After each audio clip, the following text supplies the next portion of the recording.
It's time for Twig This Week in Google. Jeff Jarvis joins us from Medellin, Colombia. Also with us, Matthew Ingram from Canada. And sitting right next to me, Aaron Newcomb from NetApp. We're going to talk about all the Google announcements yesterday, what they might mean, what's happening to Twitter, and Aaron's got his toy box. It's all coming up next on Twig. Netcasts you love. From people you trust. This is Twit. Bandwidth for This Week in Google is provided by CacheFly. CacheFly.com. This is Twig, This Week in Google, episode 320, recorded Wednesday, September 30th, 2015. X is for Nexus. This Week in Google is brought to you by Blue Apron. Blue Apron will send you all the ingredients to cook fresh, delicious meals with simple step-by-step instructions right to your door. See what's on the menu this week and get your first 2 meals free by going to blueapron.com/twit. That's blueapron.com/twit. And by Little Bits, the easy way to build electronics with modular building blocks. Go to littlebits.com/twig and get $20 off your first kit, plus free shipping in the U.S.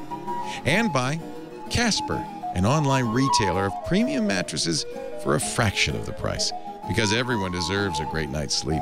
Get $50 off any mattress purchase by visiting casper.com/twig and using the promo code TWIG. It's time for Twig This Week in Google, and we're going to have a lot of fun this week. We've got a great panel set up for you and a little bit of show and tell. Yes. For today. Aaron Newcomb is here, and you brought toys. I brought toys, lots of them. Yeah, we'll talk about those a little later on. Can't wait. He's, of course, a maker, and you work at NetApp still? Yep, still Just working checking. at NetApp. Oh, yeah. I don't know. Yeah, I should always ask. Thanks to NetApp for letting me come do this. They're, Thank you, NetApp. Very gracious with my time. And you may see him on a regular basis on All About Android and on Floss Weekly. And I was on Floss Weekly this morning. Many of our shows. Who are you interviewing this morning? This morning we were doing, where's John? I can't remember the name of it. It's a Kickstarter rival, and they've got some interesting products. I'll talk about those too later. Cool. Pretty cool. Cool. Also with us from Canada, it's our good friend Matthew Ingram, also from Fortune.com. Good to see you, Matthew. Welcome back. Thanks. And get this. Yes, Jeff Jarvis is here, but he's not here. He's in, I wish we could do a guessing game, but no one would ever guess where you are unless they saw that picture over your left shoulder. Picture. There we go. There's the picture. But that picture even is not what you think it is. Yes, Jeff Jarvis is in Medellin, Colombia. Which in how do they pronounce it? Well, some say Medellin, some say Medellin. Medellin. And you're there. Why? I spoke last night at the foundation that honors Gabriel Garcia Marquez. Has the awards every year for the best in journalism throughout Spanish-speaking world. Oh, neat. And so it's people from all over the world were here in Medellin, and I got to speak about future of journalism in my usual song and dance. Fun. But and as you know on the show, he estudiado español desde 2 meses. Wow, 2 months. And 2 months, and con Pimsleur. I was going to say très bien. It gets confusing, too many languages. Sehr gut. And so I'm picking up about once every 10 words, but it's kind of thrilling to pick up a few words now and make it kind of worthwhile. And so I got to keep going with my study. There's 150 days total, so I've got 90 days to go. And there's no better way to learn than to be in the country and talking to people. And I mean, immersion is really the best way to learn.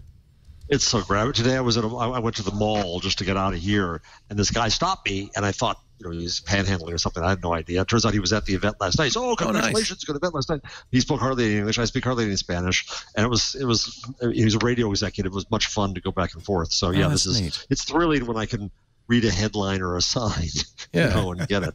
But this is a great conference. Hashtag Premio GGM. the Gabriel Garcia Marquez Prize, so premios, and they give the awards tonight, and then I fly back on a 5 o'clock flight tomorrow. What a fun assignment! I like that. And of course, Marquez is one of my favorite authors. I love In the Time of Cholera and 100 Years of Solitude too. Just two of my favorite novels. And importantly, he wasn't just a novelist; he was a journalist of major note, and that's why he started this foundation. Good for him. Where was he a journalist? Was it Mexico? In Colombia, and then I think in Venezuela, and then I think in Mexico. So you're going to have to help me because, like many of us, I've been watching Narcos, which is all about the Medellin drug cartel. That's over, right? It's not. Yes, it's well over, and it's actually an extremely exciting time to be here for a few reasons.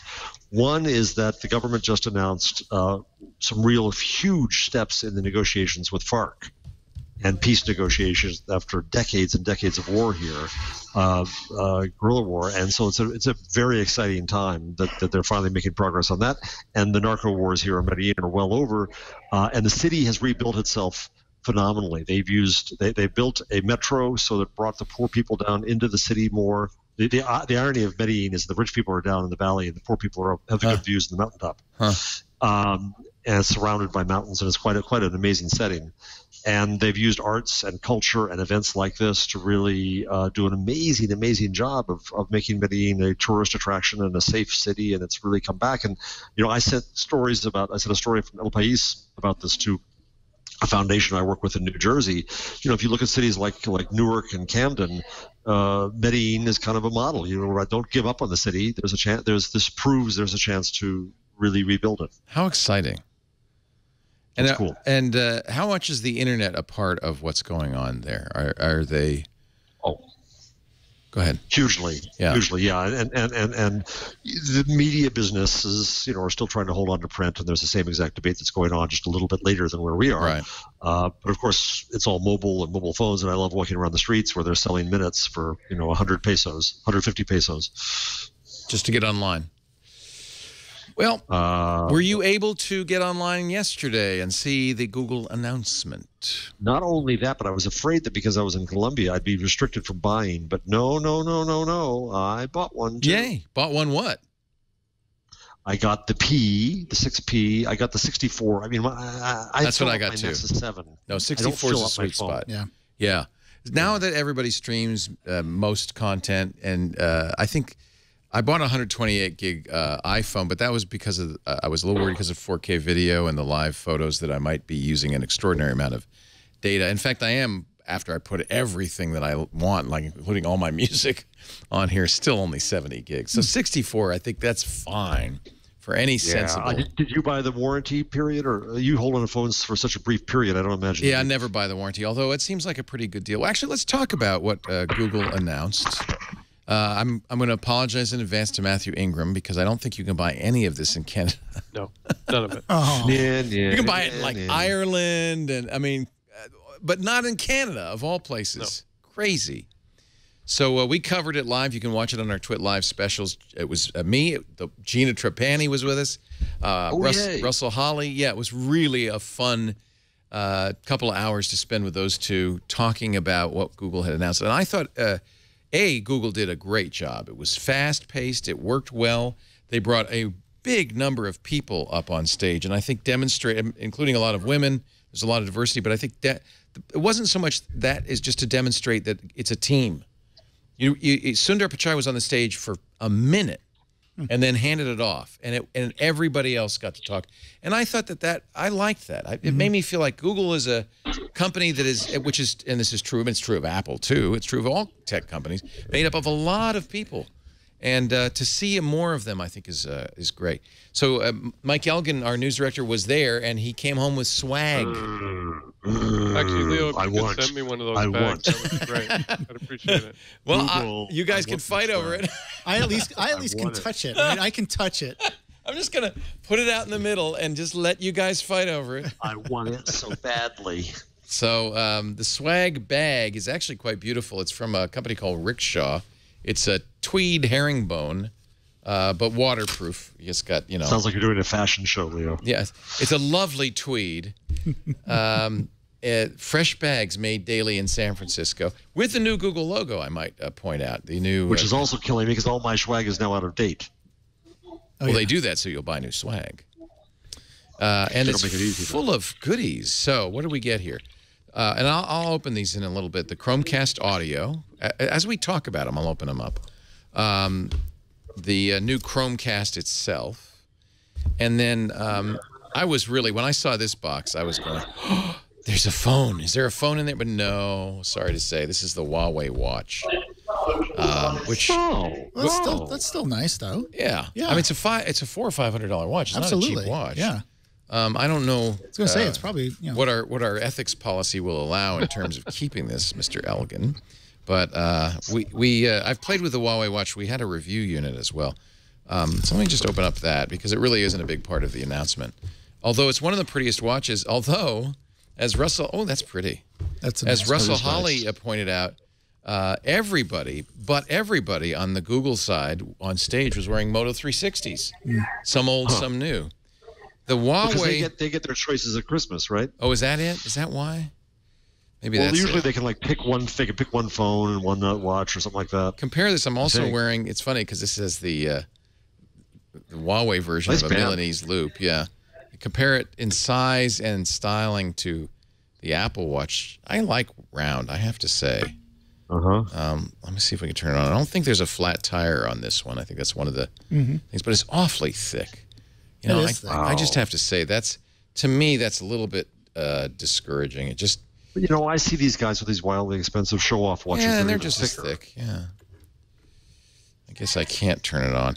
The other thing that people have said they don't like about this is it's not wireless charging like the Moto. It has pogo pins, and you have to connect it.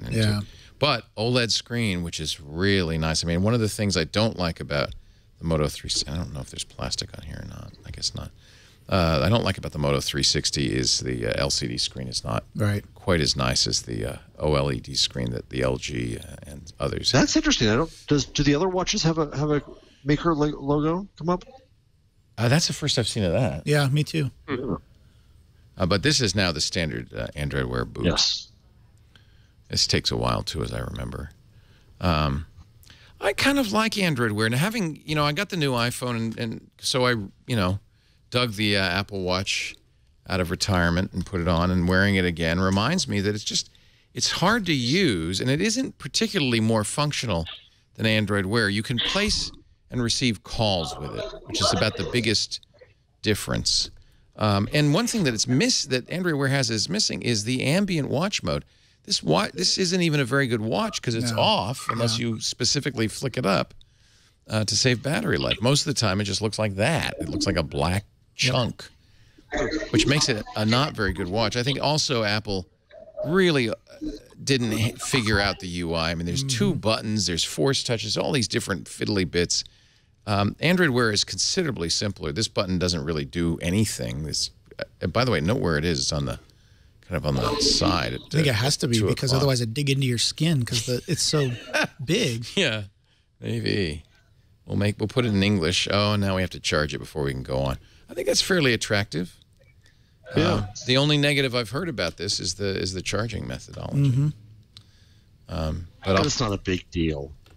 Not really. You get we'll get a review of this. I think Jason Howell's been reviewing it for Before You Buy. He has one, so we'll get a review on that. But that is not even one of Google's announcements. I think it was just a little spiff. They gave the journal. What is the policy, Jeff? I mean, if you were working for a magazine, a blog, then you wouldn't take it. No, you shouldn't take it. Anything. Huh? The policy everywhere I've ever worked is you can't accept anything beyond a cup of coffee. Right. That's appropriate. So what we used to do with review stuff, if they didn't want it back, let's say it was a game or something like that, then at the newspaper we would have a raffle or we'd donate it to charity or something like that. Yeah, I think that's actually appropriate. Oh, it's gone into demo mode. So there's a demo mode, so that's kind of cool. Yeah, so I think that's what we'll do with this. Mike may not be too happy, but I actually really like, let's see if it does that thing. Yeah, it does, the new tilted forward thing. Okay, Google. I like the circle shape, I got to say. Circle's so much better. Yeah, I like Circle. Yep.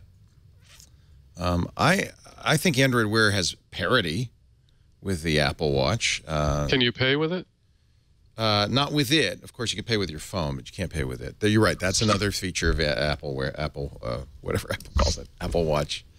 That's unique to Apple Watch. I don't do it that often. In fact, I'm a little disappointed by the whole pay process. I still, in some cases, still have to sign. Just like, wait a minute, this is so much more secure.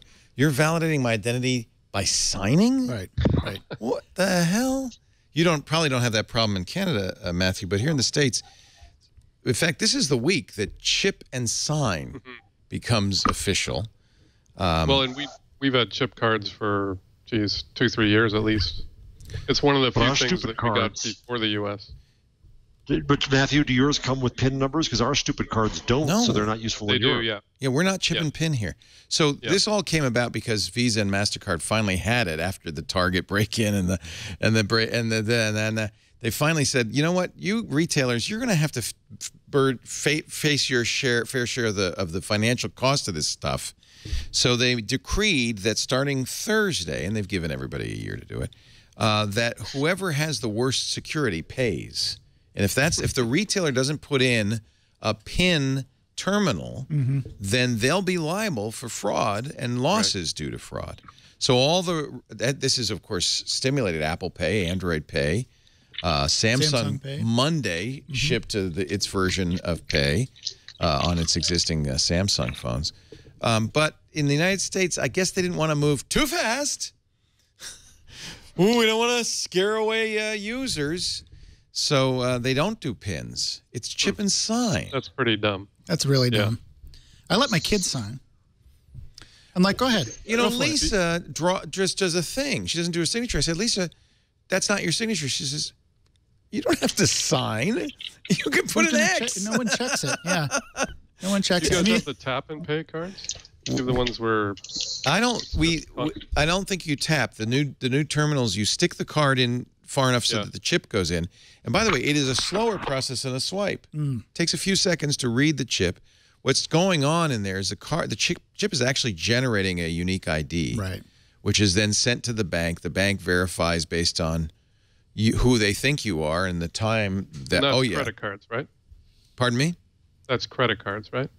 Yeah, I don't know how ATM works. Those are because our ATM cards or debit cards, a lot of them have tap and pay, so you don't have to swipe or insert them. No, I don't think we have tap or nothing. Okay. Yeah. Unless you're using Android Pay or Apple Pay. We got something you don't. You got lots of things. You got Rob Ford. You got lots of things we don't have. Anyway, let's talk about something more interesting. Maybe not more interesting. More apropos. I'm sure Tuesday night this was covered heavily on All About Android, but new phones. Nexus 6P, a 5.7-inch, beautiful, from what I've seen, aluminum phone made by Huawei. This is the premium. That's what the P stands for, the premium Nexus. And it has a Snapdragon 810, and it has a 12-plus megapixel camera with laser focusing and all sorts of super-duper features, including, as far as I can tell, the largest pixel size on any flagship phone, 1.55 microns, bigger than Apple, and that should help in low light. Does not have optical image stabilization, which surprises me a little bit, but they tried to rationalize that away. Said, no, you don't need it. It's so good. Look how nice that looks, though. Fingerprint reader on the back, the dimple where you'd find it on the big hump that everybody thought it was going to have. No, and it has a porthole, kind of. See that? But it's not too humpy. Not too humpy. It's only a little bit humpy. I think the 5 is humpier. Yeah, it looks good. I think this is probably the nicest looking Nexus device, hands down, that they've ever put out. Or not Google, that looks but big in the hand. That the manufacturers. It does look big in the hand. Although they say very, very narrow bezels mean it's not a very big phone. And Samsung did the same thing with the Note 5. This is the Note 5 size, and the Note 5 does not feel that big. The Apple iPhone is bigger. In fact, Google took a little shot at that by showing an iPhone and how big the bezels are. iPhone has a smaller screen and a bigger form factor. Battery life is going to be the big question. Now, this thing has a big battery, 3,450 milliamp hours. And how big is that versus the Nexus 6? Do you know? The old one? I would bet the Nexus 6 is 3,000 or less, but let me look up. Yeah, I don't remember. I think Chat it's room less will than tell 3. us. So typical 3,000 is big. Like the Note 5 has really big. I think 3,000. Okay, somebody's saying the Nexus 6 is 3220, so it's bigger than that. It also, because of Marshmallow, and I talked to a number of people, including Russell Holly, who've been using Marshmallow, who say there is significantly better battery life. Google claimed 30% battery life from Marshmallow alone. That's good. So this could be a battery beast. That would be wonderful. That would be wonderful. It would be wonderful, but you know the manufacturers generally don't put bigger batteries in. You know, they design these things to be as small, thin as possible. They put the battery in that they think will last a certain amount of time. They aren't usually overly generous with batteries, because they want to keep the phones thin and small. So it'll be really interesting to see if you can go more than a day. I mean, I know my Nexus 6. Well, I guess, what do I call it now? Regular, standard, no letters. The giant thing. Yeah, the Nexus 6. I mean, it goes the whole day. It goes the whole day. I did not experience that. Really? Yeah. I never get through the day. No, me neither. Mine does when I'm out of the country and it's searching for antennas all the time. That's one reason. One reason why it's hard to. Yeah, I mean, dinner time is. And by the way, no other phone except the OnePlus One from last year goes past dinner time either. True. And the way they handle that is with fast charging. This. I don't know if this is going to have fast charging. It's not going to have wireless charging, which is a little bit of a disappointment, although apparently that's because it's a metal casing. It would be very difficult to do that. But it will have this giant battery, Type-C connector. I don't know if it's a USB 3.1 connector or 2.0, but it is the Type-C physically, as will the other phone, the 5X. I'm glad to hear that. The camera sounds comparable to Apple's. F2, 4K video recording, 240 frames per second slow-mo, 30 frame per second burst mode. That's something nice. That's something the Apple does, and it really, well, it's nice and it's not nice, because if you forget and you hold the button, all of a sudden you got a lot of images. But as Gina Trapani pointed out, it'll be very nice for Google's Auto Awesome. You get some of those nice animated GIFs. 515 pixels per inch on the 5.7-inch Quad HD display. It's AMOLED. That's AMOLED, isn't it? The Nexus 6. I like AMOLED displays. Yeah. Yep. The updated 810, 3 gigs of RAM. I would like to see 4. Android Sensor Hub, which is something Motorola debuted in 2013 with its Moto X. Remember, it had a separate coprocessor that was always listening. Otherwise, you kill the battery by having the main processor fired up. So step down. Apple does it now too. They call it their motion processor. So this is going to be eventually industry wide. The whole idea of it's kind of a slower processor that's just dedicated to, listening for the cue words, the accelerometer, things like that. All the background stuff. Yeah. Yep. The ambient display. It'll know when you pick up the phone, things like that. Fingerprint reading is a must. Wouldn't buy a phone that didn't have a fingerprint reader at this point. I really wouldn't. You don't know yet. You will. Okay. I'll wait. I'll let you know. Once you go that way, it's just you don't ever want to stop. As long as it's effective and fast. Marshmallow looks good. I can't wait to do what is it now to tap me now? Tap me. What is it called? Leo, I was just going to say about fingerprints. I'm pretty sure, unless I'm mistaken, that if you have a PIN code to unlock your phone, the police cannot force you to unlock it. That's but right. if it's a fingerprint, they can. Yeah, I don't know what it is in Canada, but that's true in the States. And the reason is it's something in your head is protected by the Fifth Amendment, but something physical, and this goes back to hair samples, fingerprints themselves. They can compel somebody who's been arrested, not even convicted, but arrested, to give up a fingerprint. You can't refuse. Supreme Court has held that. So your fingerprint on a phone is considered not protected by the Fifth Amendment. So that's very important. It's not considered that you're self-incriminating if they just put your finger on there. Is that true in Canada as well? That's a good question, actually. I'm pretty sure we don't have as much protection for those sorts of things, I'm pretty sure they can look at whatever they want and take whatever they want out of your phone. Mounties, so you trust them.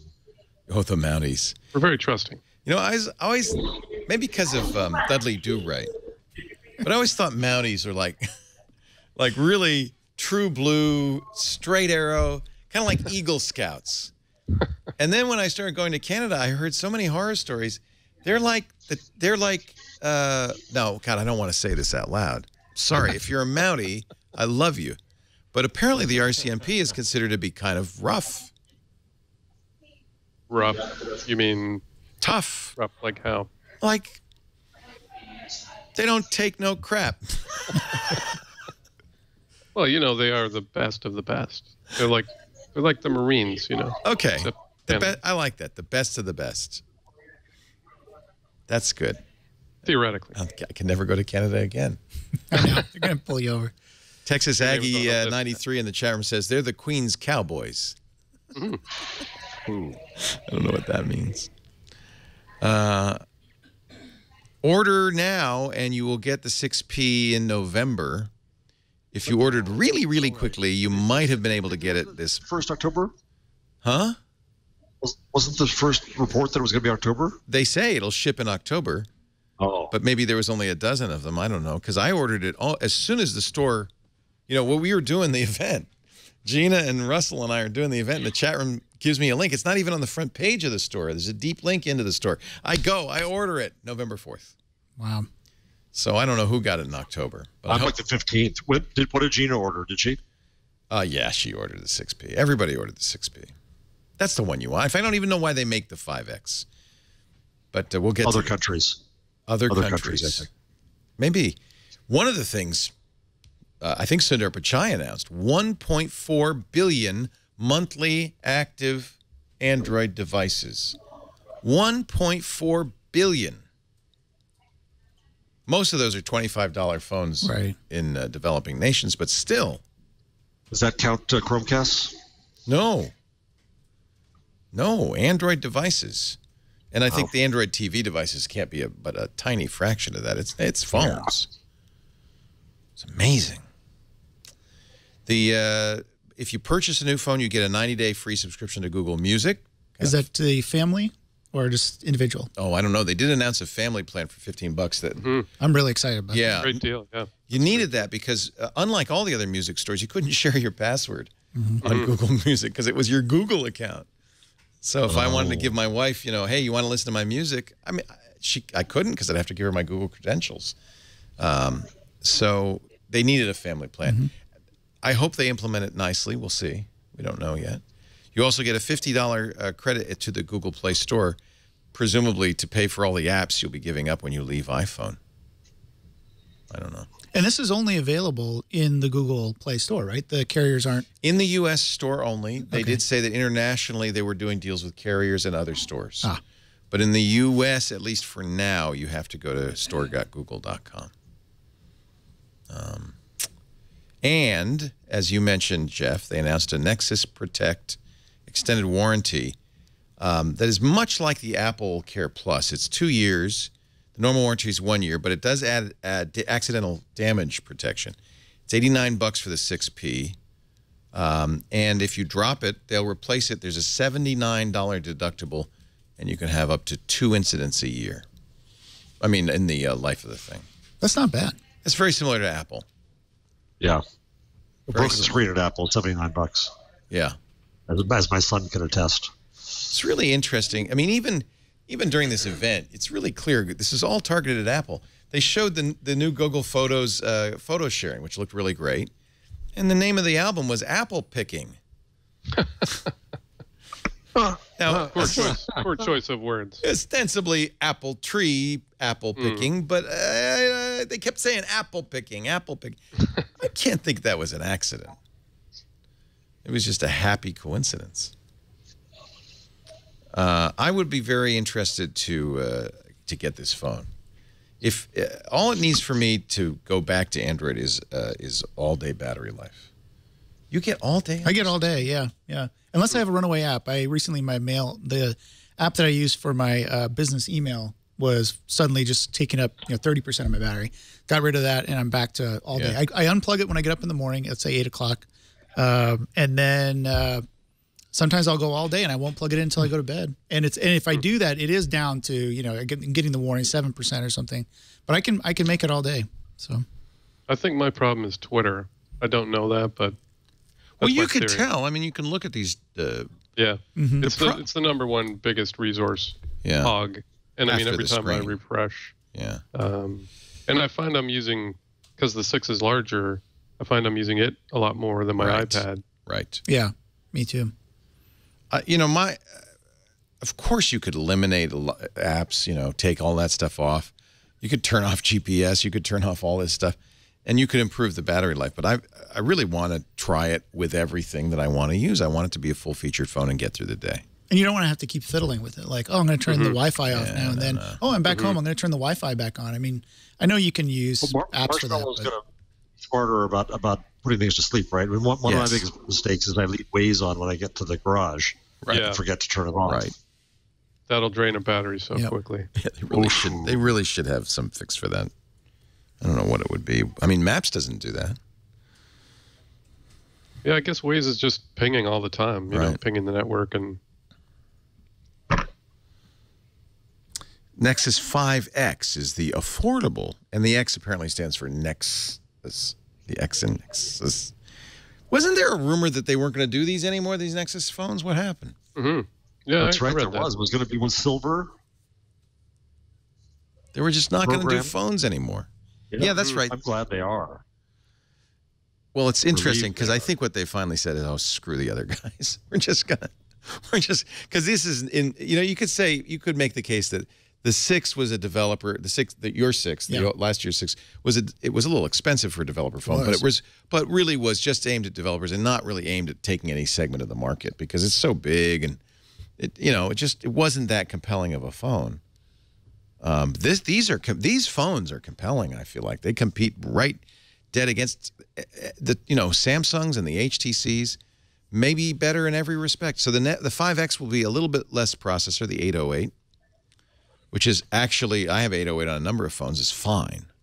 1080p display, not the Quad HD. Same exact camera though. I think that's really interesting. No compromise on the camera. Well, especially since it's coming from 2 different manufacturers. Yeah. It's a Sony camera in there. And USB-C charging. Fingerprint sensor on the back. Google, I think, is saying that's a requirement now. I really feel like not for all phones, not for a $25 phone, but for the U.S. market, I think the fingerprint reader, especially... Are they going to require the extra antennas for Google Fi? Yes, it will be Google Fi compatible. No. Will they require that for other manufacturers? Oh, I don't know. That's an interesting question. What color did you get, by the way, of the P? Graphite. So did I. Black is black. A man of taste. That turquoise 5X is a little weird. Yeah, it looks like that mint Kickstarter phone. I can't remember the name of it. Looks like a refrigerator you should have gotten rid of 30 years ago. Yeah, it's refreshing. Now on tap. That's the thing I want. About the back placement of the fingerprint thing. I like it. I think that's going to work. I'm convinced. So Samsung and Apple and OnePlus all put it on the home button, and I don't think that's good. I think that's overloading the function of the home button in a way that I don't want to do that. For instance, I'll give you an example. By the way, this is the iPhone 6s Plus. It's so fast now that you can't turn on the phone. If you wanted to see what your notifications were or what time it is, you want to turn on the phone with the home button, it unlocks it instantly, so you can't do that. It's better to have it separate. Now, there is a phone, the new Sony's, when they come out, the Xperias, that will have the fingerprint reader on the on-off switch. That sounds pretty sensible. But you do hold the phone. I mean, I don't think it's... They've always had that dimple. Motorola's always put that dimple on the back. And you do hold the phone that way. I think that's not going to be hard to get used to. We shall see. So I interrupted you. The thing you really can't wait for is the... Now on tap. Now on tap. Now on tap. That's where you're in an app. The app has to be now aware. And you can get Now to help you out in some ways with the app. And that's in any Marshmallow phone. Yes. Yes. That's Marshmallow. Hmm. That's Marshmallow. That would be handy. Yeah. Yeah. Double tap the power button to activate the camera, like that. They're going to have in the X a 2700 milliamp hour battery, which is probably comparable to the 3450, given that you only have a 1080p screen. 2 gigs of memory, not 3. I think more memory makes a big difference. The Note 5, with exactly the same TouchWiz crapware as the S6 does, handles it much better. The S6 hesitates all the time. It only has 3 gigs of RAM. I think putting 4 is a good idea, but Google, maybe they know better. 16 gig. By the way, the Nexus 5X has different memory storage configurations, 16 and 32. So the 16 starts at $379, compared with the 32 6P at $499. These are awfully close. I don't feel like one is a low-cost phone and one isn't. No. Some people just like smaller phones. It could be just the size. Yeah, this is a 5.2. That's what I was saying before the show got started. I was saying that my wife prefers a smaller phone. She doesn't want the 6-inch phone. Family. Yep. So I think that's why they're still doing it. Is people still want that smaller phone, and they want to capture that segment of the population that wants a smaller phone. But you're right. When you look at the price and the features of the phone, I mean, why you would go for the 6, right? If you're just looking for features and you don't care necessarily about a smaller phone. It's not that big either. It's not as big as your 6. Right. It's 5.7 inches. Yeah. 16 and 32 gig memory configurations. It comes in carbon, vanilla, I don't know, what do they call the white? Quartz, and minty fresh ice. They also announced, this is going to be interesting, new Chromecasts. I don't think the new Chromecasts are particularly different. They did announce now that they'll have broader support for Chromecast. Still no Amazon streaming. That may never happen. But Spotify support. Spotify, love that. Let me open it up. A little unboxing here. This is a lemon yellow Chromecast. They did add Showtime, by the way, as one of the Chromecastaists. So they now Chromecast Showtime, which is good, as well as Netflix, of course, and Hulu and Pandora, HBO Go, YouTube, CBS, iHeartRadio, Google Play Music. I think I get 3 of those. I ordered 4. I ordered 4. No, I only ordered 2 of these. I actually ordered 4 of the other one. So here's what it... No, I get 3 of those services. 3 of those services. Yeah, it's, so what they've done in the old Chromecast had the HDMI port right in it, and so you would jam it in there. But if you didn't have room, they did have a little extender USB thing, and especially for sticking it behind an AV receiver, that was kind of handy. Yeah, they always shipped it with a little extra dongle extender that you could put in there. It makes sense. Someone did a cost-benefit analysis on this and said, you know what? If we just make this thing flexible from the get-go, we'll be all set. They ship it now with a power adapter, which they didn't used to, but they always had the USB cable, so you still need the external power. And that's just really because the MHC HDMI that powers is so rarely found anywhere. Yeah. That they can't count on you getting power from the HDMI port. So better Wi-Fi, and in fact, beamforming Wi-Fi, which is interesting. The antennas will tune toward your Wi-Fi access point. Huh. At least that's what they said. Maybe that's why it's bigger. Yeah, bigger antenna. 802.11 AC. Differently with the new Google router. It probably has some on-hub features. They didn't mention that. In fact, they didn't mention the router at all. Still $35. Do you guys have trouble with Wi-Fi and Chromecast? No. Yes. I have. You do. This is also 5 gigahertz. gigahertz. I don't know if it's dual band or just 5 gigahertz, but it will at least do 5 gigahertz, which is usually better if you have Wi-Fi issues. Let me see what it says. Mine sometimes forgets the network in the middle of streaming. That's terrible. Or it has problems connecting to it, even though I'm using the correct password. Sometimes I have to reboot the router. So that could be my sort of janky network setup.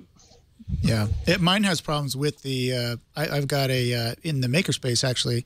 We've got a Chrome or a Comcast router for business, and for whatever reason, it won't connect to that router. So I have to have a second router that's attached to the main router that it connects to. It's a known bug, but weird. Yeah. The point being that everybody has crappy Wi-Fi. Don't blame yourself. That's true. Wi-Fi Right. That's true. Right. has issues of some sort or other. Yeah. Do we know when the new Chromecast app is coming out? I would say soon, because this is already arriving at people's houses, the new Chromecast.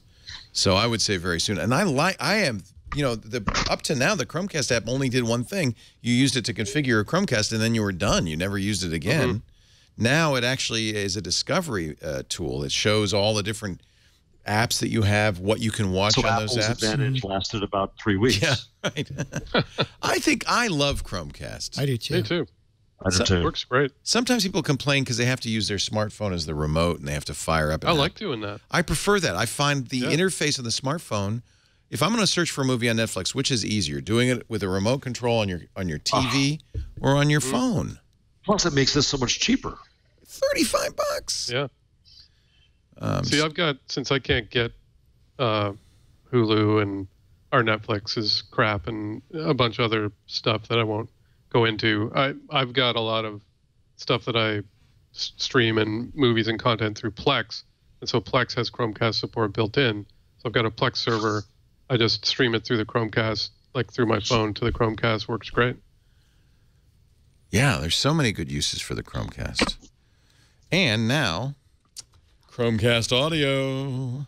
Mm-hmm. And if I were Sonos, I'd be worried. I'm interested in that. So right now, you can get Sonos.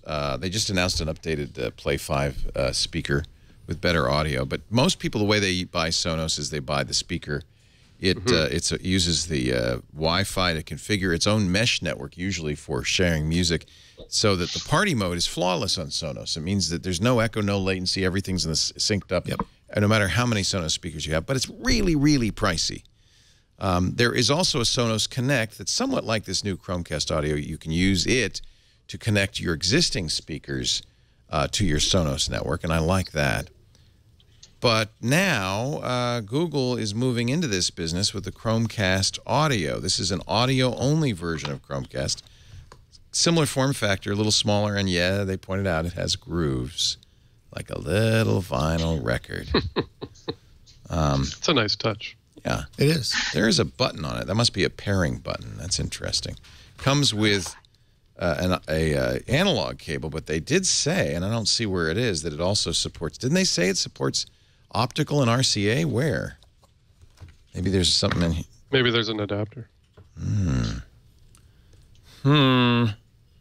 Maybe there's a aftermarket adapter. I don't know. Still needs power, so but the idea is now you can do audio into any speaker. So if you have a standalone powered speaker or a stereo system, you can use this to stream audio to it. And I guess a lot of people now have powered speakers. Computer speakers are powered speakers. I was pretty close to getting a Sonos, or at least one or two, and that's going to be like $600, right? Yeah. Whereas I could just get one of those, or two of those, or three of those. Yeah, these are $35 also. Yeah. 2.4 and 5 gigahertz Wi-Fi. Also the adaptive antenna system. Wireless control from your home, high fidelity stream. We'll have to see what the fidelity is on these. That may not be good. I don't know. And I don't. They say, it says on the box, it says optical and RCA as well as mini jack, but I don't know how you do that. It just has the 1/8 inch, so it's got to be some sort of adapter. But doesn't come in the box. This won't sync though. This won't sync your audio across your whole house. They said it would. Coming soon. Oh, okay. So it doesn't you can out do of the that box. in software, right?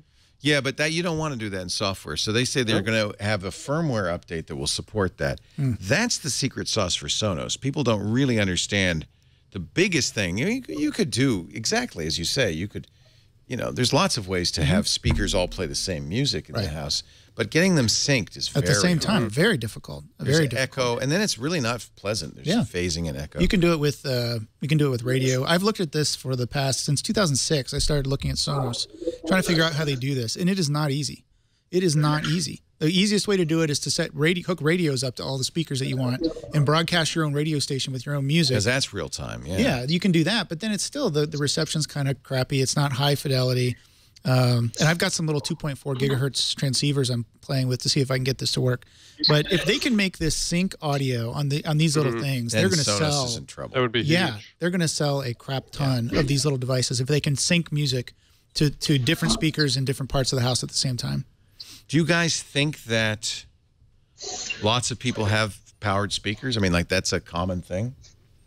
Well, it's certainly common. Most people I know have them. All right. Plus, it has an advantage over Sonos. You can determine how good you want your speakers to be. Mm-hmm. And for instance, I got four of these, but two of them are going to go in. I have two stereo systems. They're going to go in the back. I'm hoping via optical, although I don't know how. Maybe there's a USB adapter or something. But they're going to go in the back, and that will be awesome. Mm-hmm. Because if and this is the big question mark, where's the music coming from? Is it coming from your phone, or is this like the video Chromecast where it makes its own connection? Right. Because if it's coming from the phone, that's not going to be good.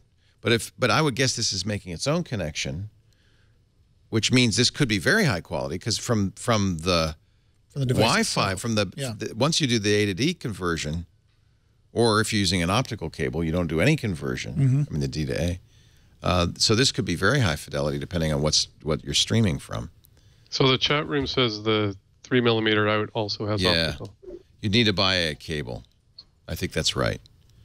I think that's what it is. And I guess you could also buy a RCA adapter. Oh, here we go. Thank you, Virgil. In the chat room, he's got a link to the Google page.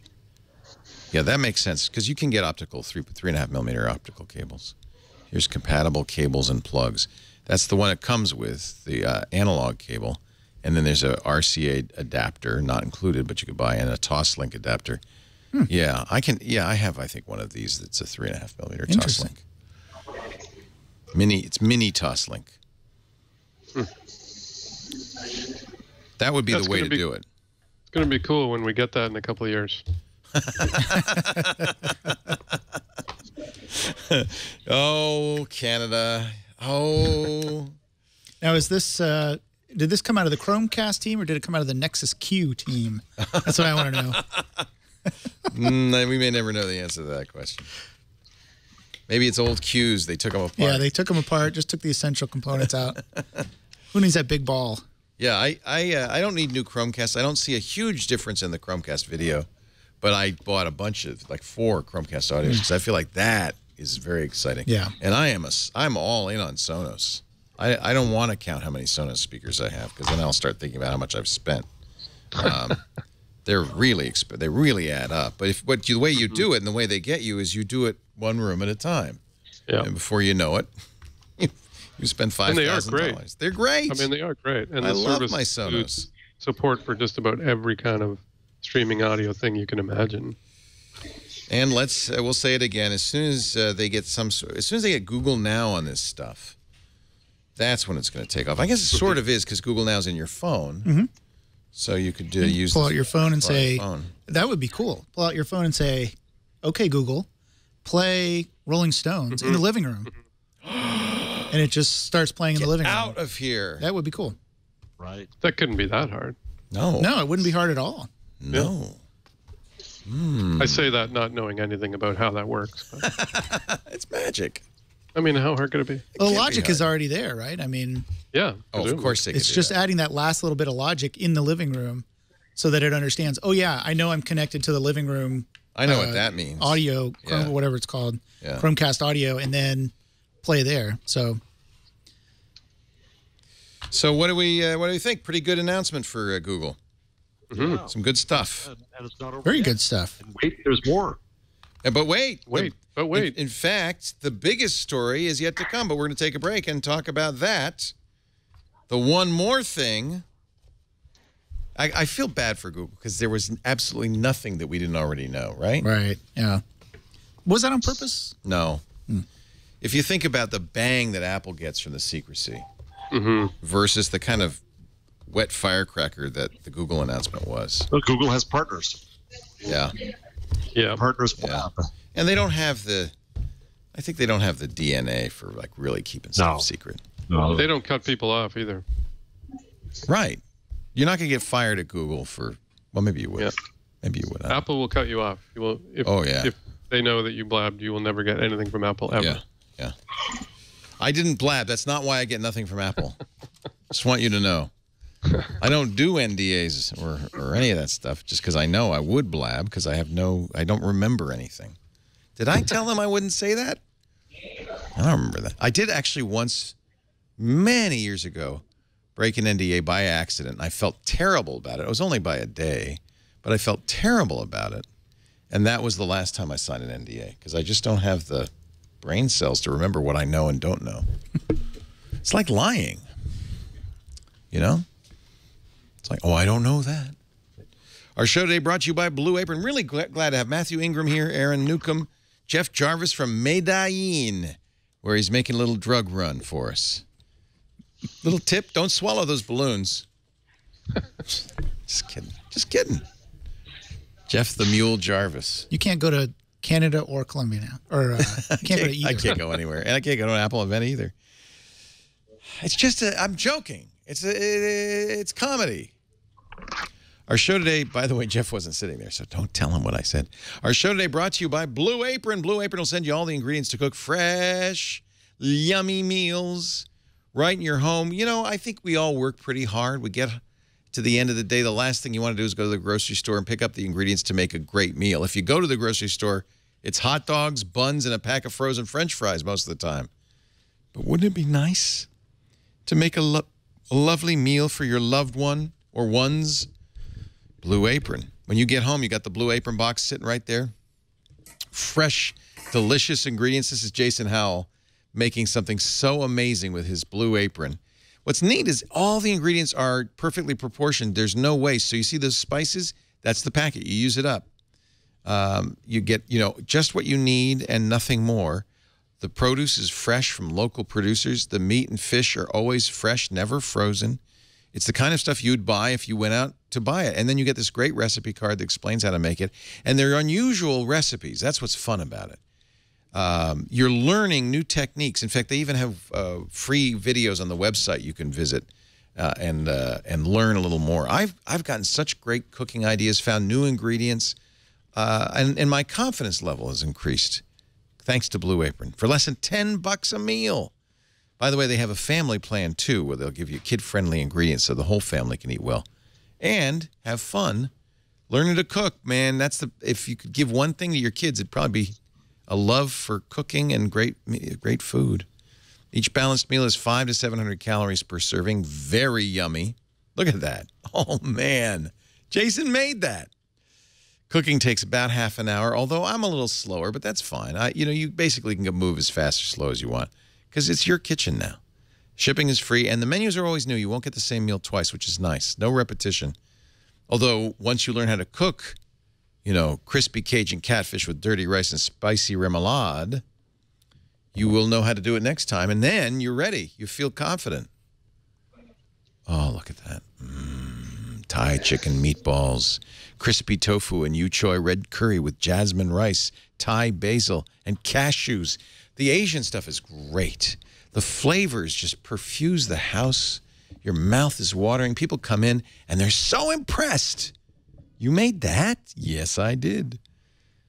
Check out this week's menu. Get your first 2 meals free, too, by going to blueapron.com/twit. Blueapron.com/twit. Your first 2 meals are free. You are going to get Marshmallow, by the way, on that Nexus 6. In fact, all the late model Nexuses will get it next week. Yep. And I'm hoping that they fix the Android Pay bug. It's not a bug. What's the bug? It's not a bug. I shouldn't say that. There's an issue with Android Pay if you rooted your phone. Oh. Then it's considered a security risk, and when they go through and do all their checks, they say, "Nope, sorry, you can't use this." Samsung on your phone. does that too. If you have rooted a Samsung device, you can't use Knox. But that makes sense because you've now made it insecure. You've made it insecure, but you know what? I'm willing to take that risk. I feel like I should be able to. You know make what? that They're never going to do that. You're not going. That's not a bug. They're not going to fix that. Yeah, we'll see. I promise. I promise. There'll be a workaround. They may not fix it, but I'll run it. because they did that with Google Wallet too, and I got around it. So they also do it with Netflix and stuff, so that you can't steal movies. I'd be surprised. It's not Google. It's the credit card companies. Right. And like I said, it's not a bug. It's a feature. It's a security feature. Yeah. So, but it just pains me because I actually do love to use the tap and pay on my phone, and I can't right now. But as soon as you root your phone, you have broken the security model, and they can't trust it anymore. Especially because now with Android Pay, it runs all the time as long as your phone is unlocked, which is different than Google Wallet, which only so when I used to go up to McDonald's, let's say, and scan on the little thing, I would put my PIN in then. So Google Wallet would come to the forefront of the phone, and I would put my PIN in. Now it's tied to the security of your phone, so it's always, whenever your phone is unlocked, it's always available, and so the security model has changed. I don't know. I kind of wish there was at least an option to go back to that Google Wallet model and be able to use it on my rooted phone, but we'll see. I would be shocked if they did anything sanctioned around to make that work. I just can't imagine. So let's talk about the Pixel C again. This one rumored, but the rumor broke just before, the day before the event, so we didn't have time to really talk about it. You sound excited, Jeff. Well, you know me. I'll go nuts for any of this stuff. And I'm speaking to you right now, of course, from my Chromebook Pixel. So a Pixel C, it just has a Pavlovian response from me. Yeah. I don't know how I'm going to feel. I mean, the problem is it's a 10-inch tablet. I hate tablets that big, unless it really is basically just a laptop. In which case, is that going to be a better laptop than the one I'm on? That'll be smaller. Is Android really ready to be my primary machine? I'm not too sure. I don't think so. We should point out 10 inches this is iPad size. It's not it's not massive. I like the 10-inch. Well, and I really am impressed by the keyboard.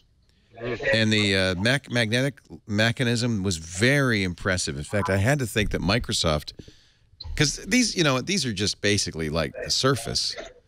They were the first to kind of do these. Maybe no, actually, you know what? Lenovo with the Yoga.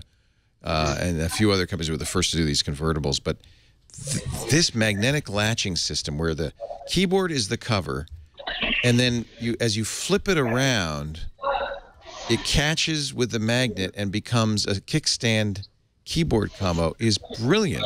It is the best way of doing this I've ever seen. On the Surface, you've got, pogo pins, and this is just brilliant.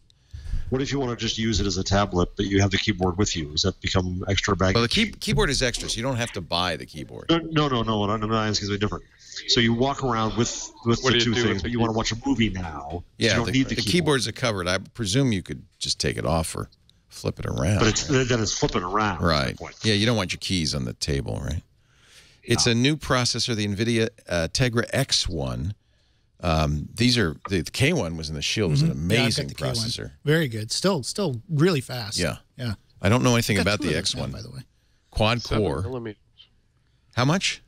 7 millimeters, it says. That's pretty for a 10-inch tablet. Oh, thick. Yeah. Yeah. Very thin. That's amazing. Yeah, very thin. It starts at $499. The keyboard's $149. So now we're saying it's cost about the same as a laptop. Screen. So Mike Elgin played with it on the demo floor. He said the keyboard is almost identical to your Chromebook Pixel keyboard, which is, in other words, you love that, right, Jeff? It's a good keyboard. Oh, yeah. Yeah. Love it. So that means it's better than the Surface type keyboard, and it got to be a lot better than that crap Apple keyboard they're selling for the iPad Pro. That thing really doesn't. I'll get one of these, but in terms of how I use it, I'll say this: here in Medellin, I'm hauling around my Chromebook Pixel today. Because I'm doing the show, I went out to see Medellin, the city. I'm carrying my briefcase. I got the heavy laptop in it, so something lighter would be wonderful. But again, I don't know if it's going to be robust. Would it be robust enough to do the show? It could do Skype. Yeah. Finally, you'd be able to do Skype. I actually wish I just got a new iPad Air, the 10-inch, and if I hadn't just got one, I would be thinking about getting this. Yeah, it's very. Where's the camera on the long end or the short end? Let me see if I can tell. Because as just a tablet, on the long you put it on end. the short end. But Front-facing camera. There it is. Is on the long end. Yeah, it's exactly where you would expect it on a laptop. It's the top center. Yes. It is Android, I think it's interesting that they chose to do this as an Android device. I can see why it's not a Chrome OS device. Well, it's a tablet. It is a tablet. And I think I said this before, last time I was here, the time before, I don't know. I get them all confused now. But, I ran Android as a desktop. I plugged it into my big monitor, I had the keyboard set up and everything, and I ran it there. And I had no problem with it as a daily driver. Really? I totally could have done it as a daily driver. And there was a lot of things that I liked better. Maybe because I was used to using my phone. I don't know. But I really enjoyed it. I had no problem at all using it as a regular device, as a laptop type device, or in this case, a desktop. You got a point. Because the other thing is that I carry my Chromebook Pixel and my Nexus 7 and my Nexus 6. Right. That's crazy. If I carried that, yes, it's bigger than a tablet that I want, but it's on airplanes and such. It'd be damn nice. Battery length is going to be a question, I think, because of the screen that big. They didn't really say what the battery life would be, but this should have a 10-hour battery. I would think so. I actually think you could do without your laptop altogether. Yeah. Theoretically. Yeah, this it's could so take hard the place of your laptop and your tablet. So hard for us to think of Android as a desktop operating system, but I can't think of why it isn't. It works great. All the apps. There's a file system. Yep. There's I mean, it actually is probably more of an operating system than Chromebook, which doesn't have a file system really. Yep, I think so. But it's not quite as smooth as docs on the Chromebook. It's pretty damned easy to store your docs and that kind of stuff. And find them. On phones, it's impossible. Well, actually, I guess you could run Chrome on your Pixel C, and you'd be a Chromebook. If you think about it, right? Yeah, just access your docs. Just don't ever leave Chrome, and you'll feel quite at home. Look at this. Look at this. Look at this magnet. This is so awesome. This thing must be some rare earth neodymium. He's swinging the thing around. It's holding the tablet via the magnet. And it really seems like a firm. Charges the keyboard. That's another cool thing. But the ducted's charging. There's no pogo pins. It charges the keyboard from the tablet via basically wireless charging. Wow. And of course, these keyboards they don't use much power. But that means your keyboard would never be dead. You just keep keep the tablet charged. It's your only responsibility, really. What kind of battery life does it get? I don't think they said. Did they say? Chat room, did they say?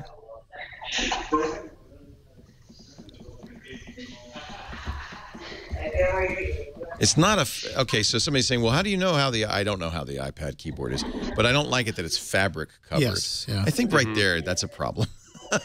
But you're right, I haven't tried it yet. I have tried the key mechanisms. Those keys are on the MacBook, and it's a very poor experience on the MacBook. I love the MacBook. The hardest thing about getting used to the MacBook is getting used to the short travel keys. They're just very hard to type accurately on. And according to Mike, who tried this keyboard, this is as good as the. In fact, it seems to be very similar to, except for some slight changes in pitch, the Chromebook Pixels keyboard, which is a very good keyboard.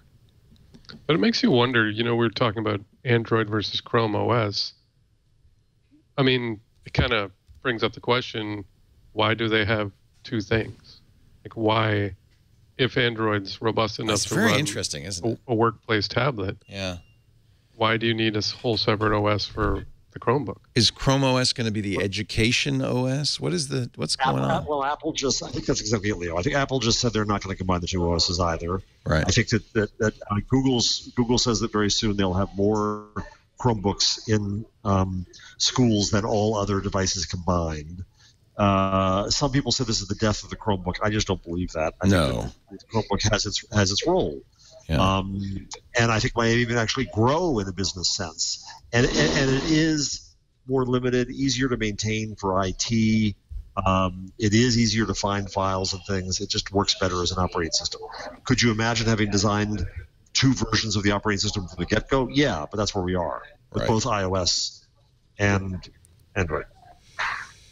I don't know. I think I never have understood why they do the Chromebooks. I mean, I don't understand why they do Chrome OS. I got in this debate with Sundar Pichai himself when he was running Chrome OS. Yeah. So who wants this? Well, he has to defend it then, right? But now maybe he's it was his idea. around. I've come around on the Chromebook. Like Jeff, I use the Pixel, and I really feel like this is a full computer system. There's nothing It absolutely is. Yeah. It's the best thing going. I would never go back. It's so lovely. This is the cloud, folks. Yeah. Get used to it. This is the world we're in, and I don't need all that cruff and crap locally. Yeah. Well, I will say this: my dad has one, and he's never called me once for tech support. Bingo. Yeah. Bingo. Which It's my secure. mom, the Windows and everything, they call me all the time. Yeah. But for the Chromebook, Yep. never a call. After I got it set up for him, he's fine. Mike, They were handing them out at where my mom lives, retirement facility. why not? They were basically handing them out and getting people to use And them. they're great in So schools. Kids love Are them. you guys calling me a retiree? Yeah. Yeah, Jeff, you're the hardest working man in show business. Yeah. Retired. Hell, 20-year-old would have a hard time keeping your Grandpa schedule. Jeff. By the way, I found a few resources on the Pixel C that say 10-hour battery life I'm sure that's it. estimated, and Mashable has said twice in their review it has great battery life, whatever that means. Well, that's Google's And words. you can also recharge it from a portable battery pack, unlike That's a right. laptop. Yes. That's Yep. right. I have tried. Good these. point. Good I have point. Go on the tried plane? to use charging things on because now that I have a C on the Chromebook Does it Pixel, work? I tried to use a big battery. No, it doesn't charge. I don't know if it maintains it or not, but it does not charge. All right, compare. This is the Huawei compared to the. Whoops, it's setting off the Apple Watch. Can you? Where is that? There it is. I think the Huawei is actually as pretty as the Apple Watch. It is. It is. For as thick as it is, it's still pretty. And look how it's always on. Yep. That's not the ambient mode. It goes a little bit darker. This color goes off, but it's basically that's the screen. Yeah, It's nice. How much are they? a little heavy. I think it's. I want to say $499 or $399. I thought it was $399. $399. All right. You would. The know thing better. is, I don't see a reason right now to replace my Moto 360. No, and I think the 360 is good too. But this is a $750 Apple Watch compared to a $400. It's not really that much thicker. I guess really the determination is which platform you're using. I wouldn't use an Android Wear watch on an Apple, and I wouldn't use you can't use an iPhone or an Apple Watch. Has anyone on tried an Android Wear watch that you know about an Apple now that it can do Yeah, I think Megan did, and it works. Some notification. It's just not as full featured. It just makes sense to get the watch that goes with the operating system you're using. of course. Frankly, the Steel Link band is $449. oh, it doesn't come. Oh, this is the whole thing is $449. Right. Oh, Then that's you not can bad. get a leather one for $349. Okay, that ain't bad. I like the LED screen. Are you having a party in there? What's going on in there? Sorry, they're working. I'm in the room where they're doing all the social media. Oh, that's what it is. It's social media. So Mike Elgin made an interesting observation, I think of good insight on the Pixel C, this tablet. They pointed out it has an array mic, effectively has an array mic on the side. Multiple microphones. I can't remember how many they said, but quite a few. Those are typically used, sound pressure microphones, that kind of thing, in an environment where you want to pick up what's going on in the room. Mike said, there it is. That's the array mic. Mike said, this could be the echo killer. Mm-hmm. You talk to your Pixel C from across the room. Interesting idea. Mike and I, along with a lot of people and kind of tech enthusiasts, love the Amazon Echo. And I would be very interested in the idea of empowering your home to listen to you and respond is pretty cool. Well, in Google Now, Google Germany. Now is already so useful. It is. It's so much more useful than any other. Because it knows so much about you. Yes. Like it knows your calendar, it knows your email, it knows what photos you took. I mean, imagine that, except voice controlled. Love it. I love the idea. So maybe, and we were talking about Surface earlier on Windows Weekly. Richard Campbell, one of our guests, said, a tablet really is a coffee table device. It doesn't belong to any one person. It's something you leave on the coffee table in front of the TV. That'd be a perfect place for a listening device to sit. So I'll be very interested. The other thing that's different about the Android ecosystem and the Chrome ecosystem is much more vibrant. There are, how many? More than 1 million apps. There are not 1 million Chrome extensions. Right. Apps can do so much more in Android. Really, this makes sense, frankly, to be. I would prefer to have an Android When device. can I order it? When can I order it? They said it's not available yet, even for pre-order. I'm guessing Christmas. We'll put this under your tree. All right. Now we have covered everything. Google. Everything? Everything. Google announced yesterday. Yeah. Everything. We're going to take a break and talk more. Is Android a monopoly? Apparently, Google's under antitrust scrutiny. This just frosts my knickers. You try to do something good. Yep. You try to do something good for the world, like make an operating system open source. It's hugely successful, and they say, now you got a monopoly. Ridiculous. Meanwhile, There's Apple, with its completely closed operating system that only it can use and only it can sell, and it controls completely tightly, they're not a monopoly. There is no way that Android meets any kind of reasonable definition of a monopoly. It's the opposite of a monopoly. There's no pricing power. There's no, anti-competitive practices. It's farcical. It's the opposite. But however, I will try to argue the point that it is a monopoly, because that's my job. But we'll do that in just a little bit. I want to talk about my little bits. Little bits are great. They're not that little. Yes, little bits are great, and you're a maker, you know. Yep. Little Bits, was this a Kickstarter when it started? I can't remember how Little Bits got started, but I think it was. They've gotten better and better. I think it was too, because I think I got the Kickstarter kit way back when. They're electronics building blocks. They snap together with magnets, so there's no soldering. But in every other respect, it's just like an electronics project. Resistors, capacitors, little units that do different things, motors, switches. There's a little potentiometer. They call it the slide dimmer, the i5 slide dimmer. And you snap these things together. You can't do it wrong because the magnets will repel if you try to do it the wrong way, which is pretty darn awesome. A great toy for parents to build things with their kids. And this, because of the way this is set up, they can be pretty little. It doesn't have to be, a 12-year-old. You could do this with an 8-year-old and have so much fun. Actually, I'll confess, I sometimes do this all by myself in the privacy of my own home. Modules range from very simple, like powers and sensors and LEDs, to wireless, programmable. Yes, you can, you can do programs with it. You could build a robot with it. The Little Bits kits come with everything you need to do a variety of projects. This is the project manual. This is the Little Bits space kit. So there are 1 million combinations, 10 activities created with the NASA Goddard Flight Center. So if you want to become a space scientist and teach your kids to become a space scientist, this is so cool. They have the base kits, the deluxe kits. This is the space kit. The Arduino coding kit, if you want to really get hardcore, serious program. Arduino is sometimes hard for people to get into from scratch. Yes. Get the Little Bits kit. You got everything you need and a really great walkthrough and a step-by-step. For the Tinkerer, the deluxe kit has 18 modules that snap together to make billions of different circuits. And again, no wiring, no soldering. What would take days to make with regular, off-the-shelf components, you could do in seconds. Are you a musician? You have a budding musician in the family? How about the Synth Kit? You can build a modular analog synthesizer. You get oscillators, filters, envelopes, keyboards, a microsequencer, speakers, everything. The Arduino Coder Kit lets you manipulate what's on the screen using Little Bits inputs. And look at let's see, these are some circuits we could build. Control modules from across the room, electromagnetic energy. What is energy? This is a STEM curriculum in a toy, which is fabulous. Wave generator, energy meter, make a spectrum.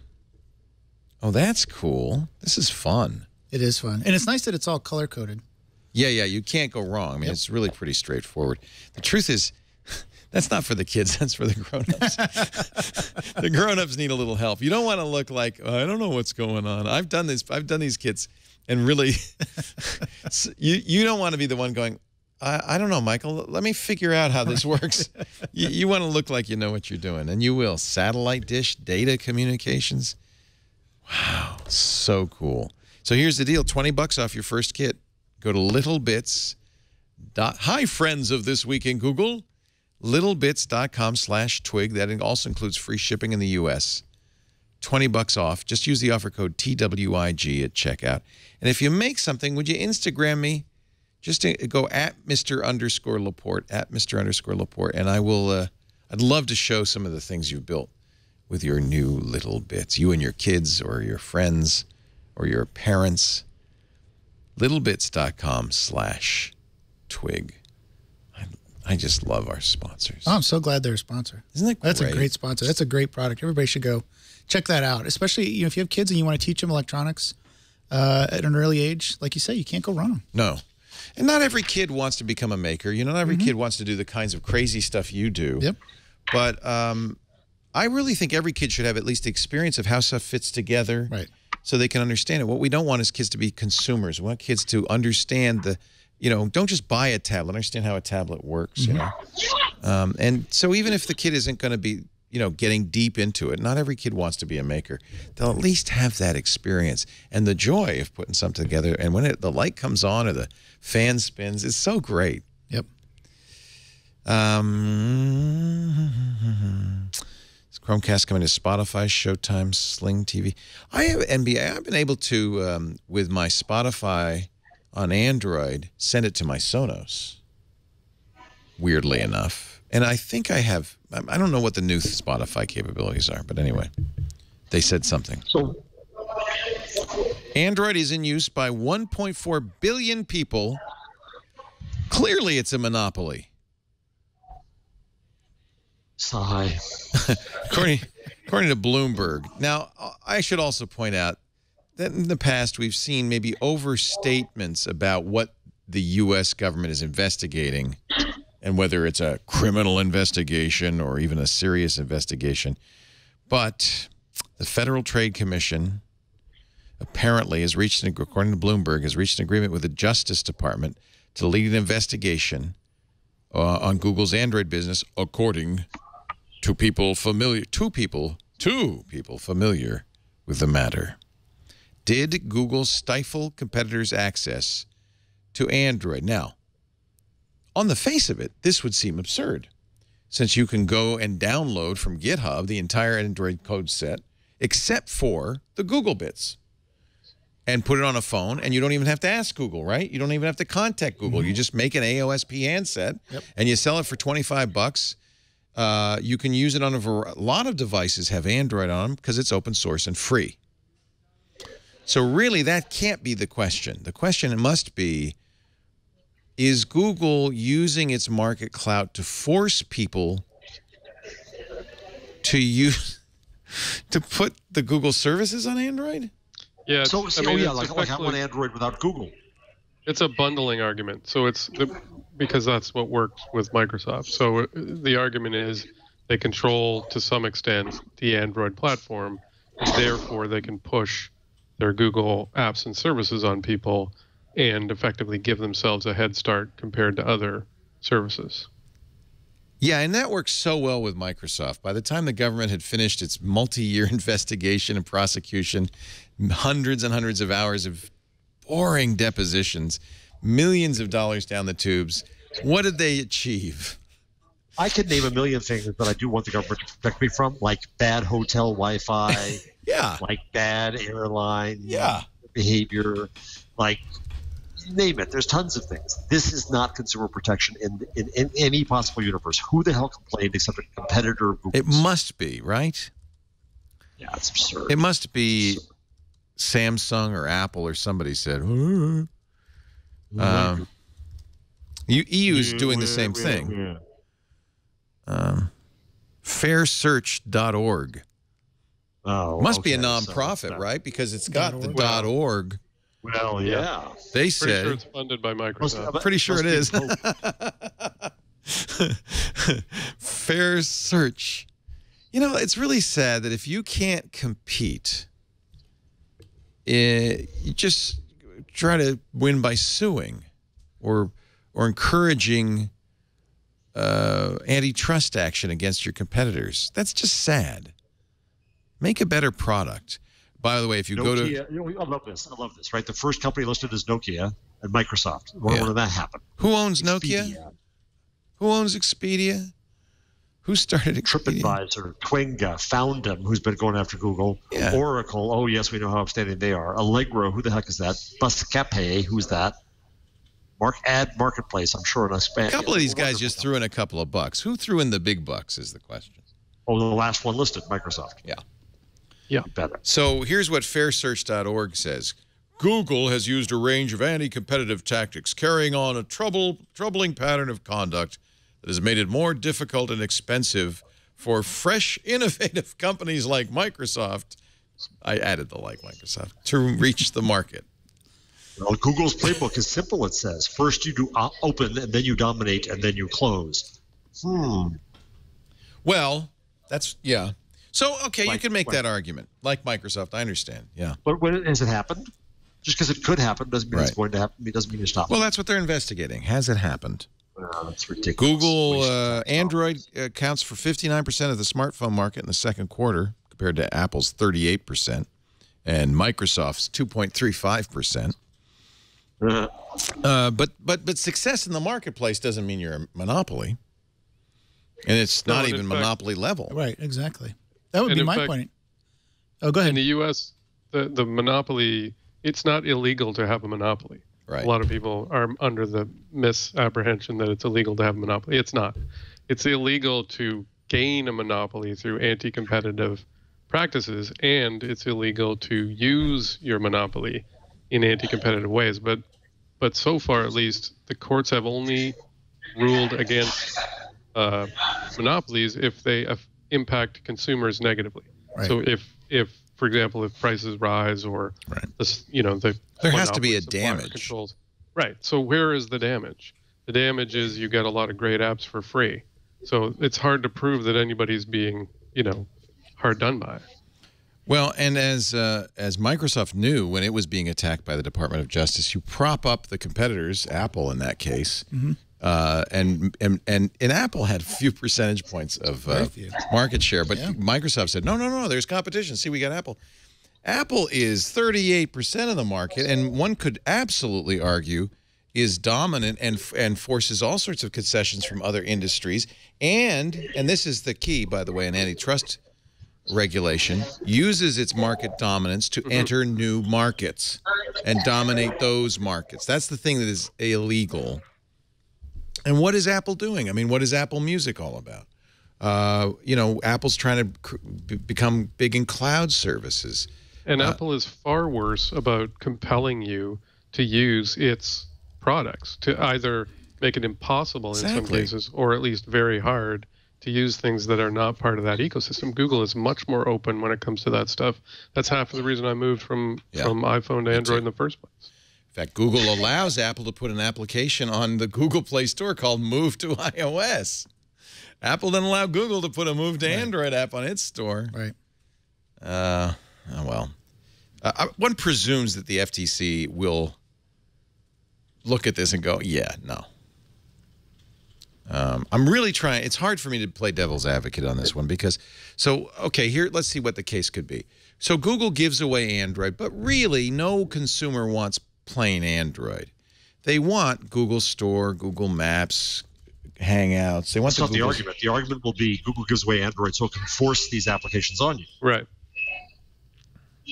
And so show me the consumers who feel they're forced. They're all going to be from a place called Redmond, Washington. They want everybody who buys an Android. You'd be furious if you bought an Android phone and it didn't have the Play Store on it.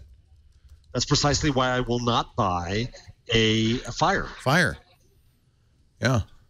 But witness, Google didn't force them to take it. No. Right? Amazon, the competitor, was perfectly free to take this operating system, saved a fortune, gets the updates, has the value. That's actually a great example.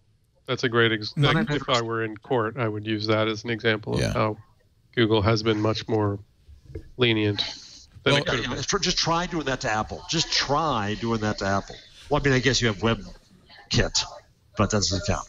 Remember how pissed off people were, especially the Wall Street Journal, when the FTC decided not to go after Google on search rankings. They voted 5-0. Not to go after because the FTC protects consumers, and there was no violation of consumer privileges. Consumer harm is the number one. And the memo that was accidentally given out was from a different division of the FTC that doesn't do that. But at the end, the commissioners, all, including the Republicans, said, nope. It's funny because, according to this article, Google lobbied the FTC to mount a more spirited defense of its decision to drop the case. Can you guys just make a bit more noise? Say, no, really, we didn't think there was a case. Really, there wasn't. They said that Google's competitors were using those leaked documents to, quote, sow confusion and undermine the FCC's conclusions. I think that's a reasonable assertion, actually. Gary Reback. Where do we know that name from? A lawyer with Carr Farrell said the FTC comes to this with a lot of baggage. When Reback, what was his role in the DOJ case? He defended Microsoft, right? Yeah. I think I remember him. When we say we're concerned, it's not only because they didn't do a good investigation, talking about the FTC the first time around, the fact they didn't protect the confidentiality of people who complained, but also they were taking directions from, they seem to be taking directions from Google.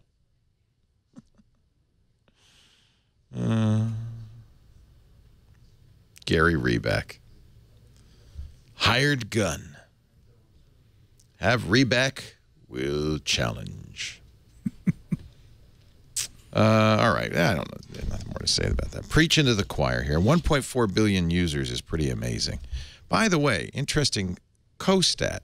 1.4 billion people using Android, 1 billion people using Google Play, which means that 400 million of those Android users are not using Google services. And they're by not being forced in any way to do. They're not being forced. Anything they're on the Google open version of Android. They paid nothing for the operating system. There's your proof point right there. 400.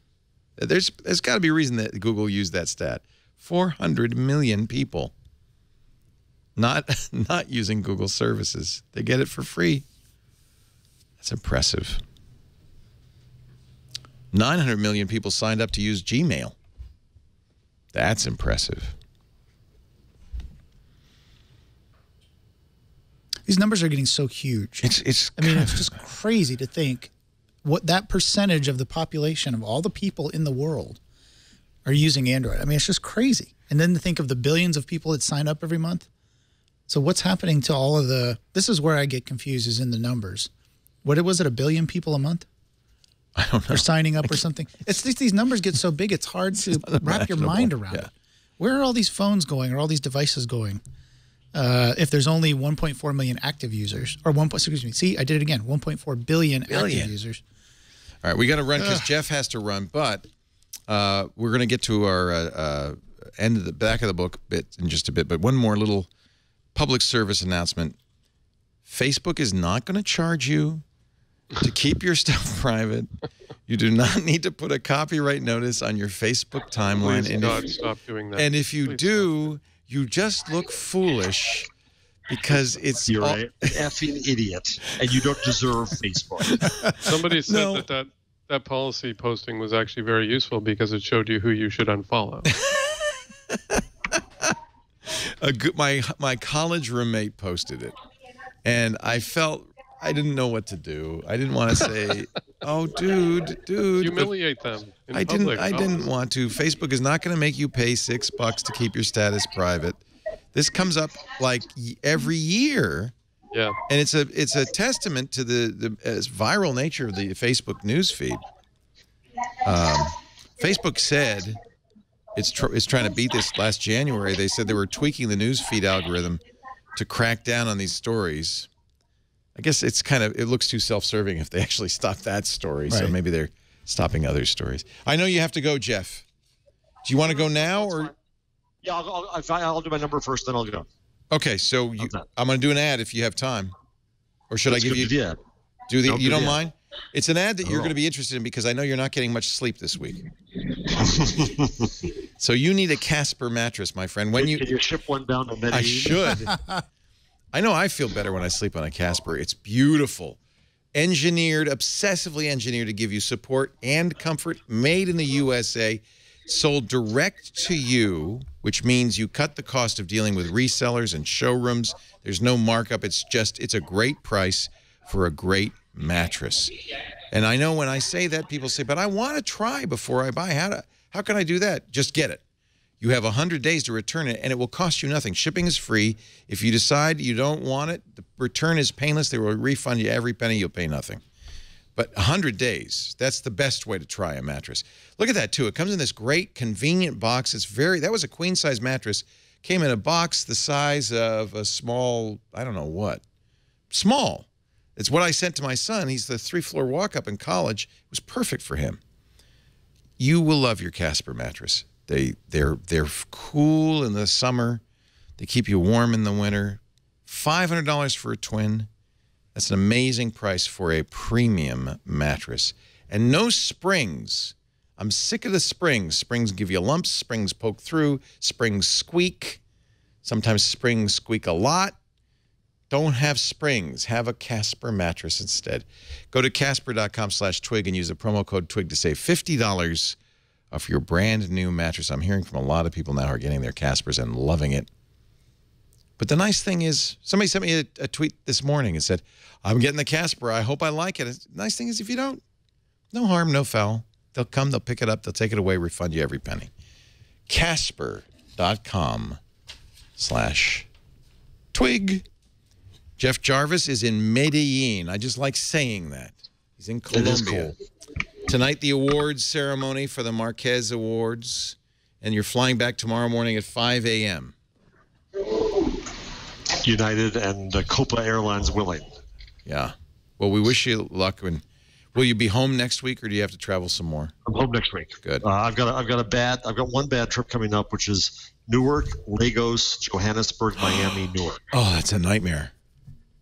Yeah. Holy cow. Well, give us a number. Okay, so a number is so it's a big deal for big week for media deals. Axel Springer, the German publisher, who's been warring against Google, but is very, very, very smart, bought Business Insider, bought most of Business Insider. Yeah. They just bought a big chunk of Thrillist. Meanwhile, there was another one I forget, but then Liz Heron from Facebook went to Huffington Post as basically the chief editor. Oh yeah, you were saying this is great. She was the digital. She was kind of the media person at Facebook. She was head of media partnerships. Yeah. I mean, she came in right after Paper, but she did the Facebook news stuff, right? She did a lot of stuff and really helped out news companies. Really well-loved person, and she's very, very smart. So that's great. And she's not a journalist, though. She's a. She is Washington Post. She is Washington Post. She's been a working journalist. Oh, good. Yep. Mm-hmm. So then my number, however, is that our friend Ev Williams got a $57 million investment from Andreessen Horowitz, new partner, with participation of Google Ventures, Greylock, who'd also led Series A, and of course they count Obvious Ventures, which is Ev's own fund, pretty much. And so $57 million. I think just like Twitter, we still don't know exactly what the business model is. You're talking for Medium. Medium. There was some complaining on, I think it was Business Insider commentary saying that it's become a place for op-eds and free press releases. I like Medium. But I like Medium a lot, and I think they're doing neat things. I just wrote a piece on there about how we have to fix advertising, which is a topic we talked about in the show last week. But I chose Medium as the place to put it. By the way, I also experimented, and I put the exact same post on Facebook's new improved Notes. Oh. And how did that go? Conversation on both, different kind of conversation, but the Facebook, had real conversation, so it was good. It was an interesting thing. So, but I wanted to give a hats up, whatever. Tip of the hat. I'm tired. Tip of the hat to Ev with who's changing the world a third time, we hope, and in a $57 million investment. I don't know who would invest in Evan Williams. Whatever was he ever done? I know. So I apologize. I must say, hasta luego. Thank you, Jeff. Thank you. I'll see you later. I've been using that Facebook's mentions thing. I tried it 3 times. It froze after one frame 3 times. I wanted to do a live video. How do you get it to work? I talked to them about that at Online News Association, and they said that it has a high threshold for video quality, and they're trying to fix that. They know it's there. High threshold for video? You mean it crashes? Yeah, it crashes when it can't do the video it wants to do. It says, "F you, I'm going home." I think we have some capability here in the Twit Brick House for streaming video. All right. Okay, Facebook, you know best. I don't know. It what's does facial happening. recognition, Leo, so it It recognizes. sees me and says, "Oh, we're not letting him on." I'll keep trying because I want to do that. It looks like fun. I do. It'll be fun. Yeah. Thank you, Jeff. Safe travels. We'll see you next week. Bye. Vaya con Dios. That always sounds like not so good. Like, Yeah. Go with God. yeah, because you're up, but not here. Anyway, I hope he gets home okay from Medellin and stay away from the white balloons. Check your bags. Yeah. Check your bags. Matthew, is there anything you want to share with us? Well, there was some Twitter. There's a lot of Twitter chaos and drama. And no kidding. Going on, as usual. So actually, that company seems to. It doesn't actually make a product. It's a drama factory. And so no kidding. There's always something going on. Yeah, it's a drama factory. It sounds like Jack Dorsey's probably going to be the CEO soon. Well, I thought he said he wouldn't be the CEO if he couldn't continue to run Square, and the board said, no, you have to devote 100% of your time to Twitter. So how did they resolve that? Both of those things happened. So, so what's probably going to happen is the board will say, turns out we changed our mind, and he can run both companies. Oh, Lord. So that whole thing we put out saying that wasn't going to happen. No, we take it back. It's going to happen. So at least that's what I'm hearing anyway. It sounds like there's basically there's been a full court press from a bunch of different insiders and board members and investors that Jack needs to be the CEO. It's going to be very interesting to watch how he handles that because Square is going public, and he's going to be the CEO of that as well. So a brand new public company, with a lot of pressure on it. And Twitter, which needs a lot of help, either one of those would be enough for one sort of normal person. And people are pointing out, well, Elon Musk, runs SpaceX and Not Tesla, really. but I mean, He he's doesn't run Elon SpaceX. Musk, for God's sake. Yeah, and he doesn't run SpaceX. No, plus he doesn't really run it. Yeah. Jobs ran Pixar, sort of, and Apple, but the examples are very few. Steve Jobs. When someone's been able to do that. And so, and Twitter isn't just, hey, I'll come in to some board meetings and sign some papers and stuff. I mean, it needs serious help. Well, and he's done this before and it didn't work so well. Even though Square is just across the square, he can run, can walk back and forth. At least they're close. But the history of that company, Jack has been ousted many times. Like 2 or 3 times. I've lost count. And so, it's not as though he I comes love it. Twitter totally, is opera. It's drama. It's drama. So try and picture the board meetings there. Ed Williams, co-founder, who ousted Jack, is on the board. Jack, the chairman and sort of interim CEO, who was ousted by Ev, is on the board. Dick Costolo, CEO, who ousted Ev as CEO, is on the board. I mean, board meetings have got to be like, I don't know. I can't think of anything like. But can't we just? Twitter's not like losing money. They're not going bankrupt. No. In fact, they're making money is not the problem. Making money is not the problem. Growth is the problem. Well, only because the stock market wants to see them grow. Right. But what if you just said, "Hey, we're doing fine. Let's just keep on keeping on. Let's not go crazy trying to monetize. We're making enough money. It's a public service. The stock will tank. And then what? Well, and then Google buys it. you take over A hostile space. takeover. Yeah. So Google's been, mooted as a potential, especially since it feels like they're giving up on Google Plus. Twitter, they're integrating Twitter quite a lot in search. They really love that real-time data. Mm-hmm. Twitter has it like nobody else. And so there's a fit there. The price is just a little too high, I think. Anyway, it'll be fun to watch. Yeah. It's a shame it's a shame they went public. It is kind of a shame. Someone, I forget who it was, it might have been Sarah Lacey, said Twitter's biggest challenge or the thing that has acted against it the most is it went public in the age of Facebook. So everyone expects it to be Facebook. Why don't you have 1 billion users? Why don't you have, Why aren't you worth $250 billion? Because it's a very, very different service. And yet, so if Twitter was all by itself and there was no Facebook, it would look pretty good, probably. Yeah. Yeah. I mean, they're a public utility. They're a public service. You can't watch a TV show without seeing the hashtag. And, oh, yeah. They make money. They even make money. Yeah, it will be interesting once their new Project Lightning, the sort of curated the news thing, product. That'll be interesting to see, because it's such a huge news platform. I mean, that's why I'm on it. 18 hours a day. I just it's just it needs to be a little easier for people who aren't kind of obsessive nerds like me, or who haven't spent 4 years trying to curate lists of people they follow. Well, maybe if Jack does come in, his job one should be to buy the stock back and go private, and then just coast. Yeah. They wouldn't have to run it; just coast. That would take a significant amount of money. They're worth a lot, huh?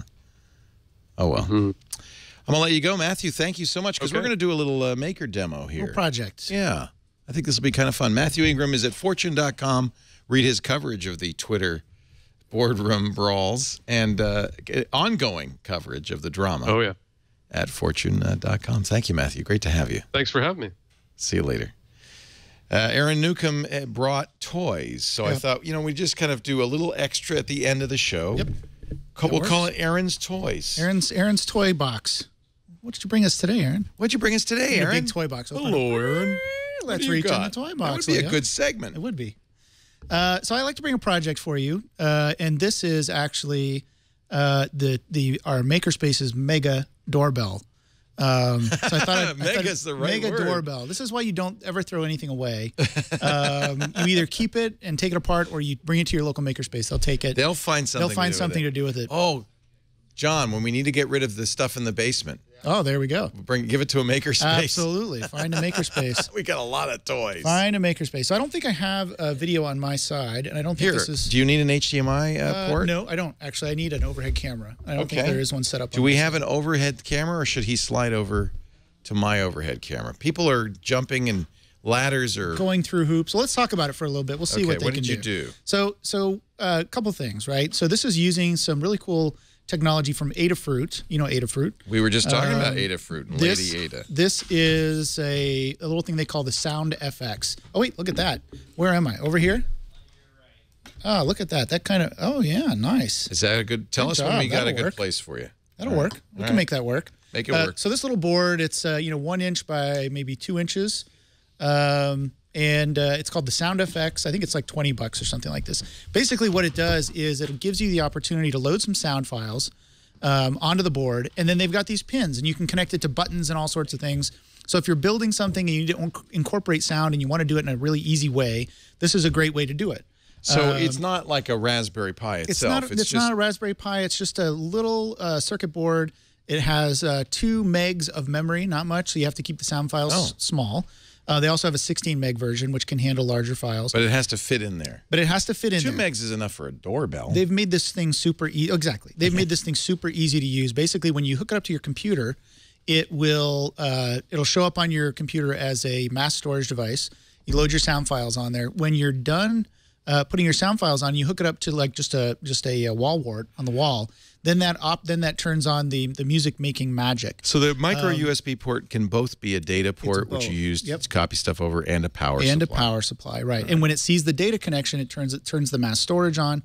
When it doesn't see the data connection, a little bit over, there we go. I'm not watching what I'm doing. This will help. When it doesn't see the data connection, it's just power. It just draws power. And then the cool thing they did is based on what you name the sound files, it will actually do different things. So, for example, if I hook up these 2 pins and I have a sound file called RAND, or several sound files called RAND, it'll actually do random sound files. If you have it called Next, it'll just play them in order. And if you just have one sound file there called, this pin .ogg or .wave, it'll just play that one when you trigger that connection. And how many pins are there? There's 10 pins. So you could have 10 different sounds. So you can have more than 10 sounds, because on some of them you could have random sounds. Oh. And some of them you could have going So in one order. pin could have 100 sounds that were randomly played. If you had enough room. There's only, Right. you're never going to be able to get that many files on here. And You know, so it's when so funny because I built a dial-a-song for They Might Be Giants probably in 2000, maybe 1999. Yeah, nice. And I had to build a Linux machine Right. with a hard drive. It did Right. pretty much exactly that. Yeah, yeah. It just played the next song on the hard drive down the phone line. Right, This right. would have made it so much easier. And you know, it is October. Is it October or is October tomorrow? It will be tomorrow. Tomorrow's October. Okay, I don't know what day it is. Tomorrow's October. That means Halloween's coming up. Yeah. You're going to be wanting to build some Halloween costumes.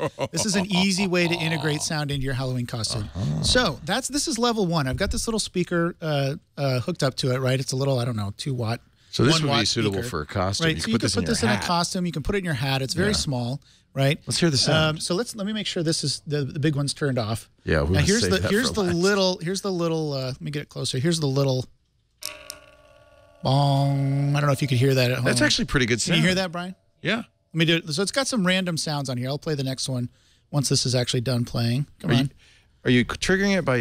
I'm just pushing the button. That is the dying battery on an electronic doorbell sound. Let's do one more. Let's do one more just for fun. I've got 9 or 10 of these on here. We won't go through all of them. Bong, bong, big bells there. Okay, so that's level 1. What and that's format pretty of the cool. sounds? Do they have to be waves? They have to be wave or OGG. And can OGG be is OGG great because Vorbis. it's compressed. Yep. So you want to use OGG if you're using, especially if you're using the 2 meg version. Okay, so that's all good, well and good. Now I've got a doorbell at the makerspace, but even as nice as this little speaker is, no one can hear it. How much power could we... Well, it has a built-in amp. It's like I think a 2-watt amp or something. It's pretty small. That's tiny, but you right? could then power you an amp could power from a it. bigger speaker. You could you can definitely hook it up. So here's the deal, right? At the makerspace, previous tenants were kind enough to give us this. Is that a megaphone? What is that? No, it's a Valcom paging speaker. And Number 43, your pizza's ready. Exactly. So when you go to the car dealership and they page out, Chuck, you've got to call on line 1. Yeah, Chuck, that's it. line 1. This is the speaker they use out in the parking lot, right? High fidelity. High fidelity, and it comes with you need a 24-volt DC amp to connect to it. Okay. Now, I'm only going to turn this up to the lowest setting because it's loud. It's super loud. Let's see. Please. Let's play put one. your fingers in your ears Yeah, now. this might be a little loud, so here we go. Oh. Okay, that's not too bad. No, that's the lowest setting. Nice. That's the lowest setting. So, I and need it sounds that pretty good. doorbell. That's it sounds awesome. pretty good. It's got a little nice chime there. Wow.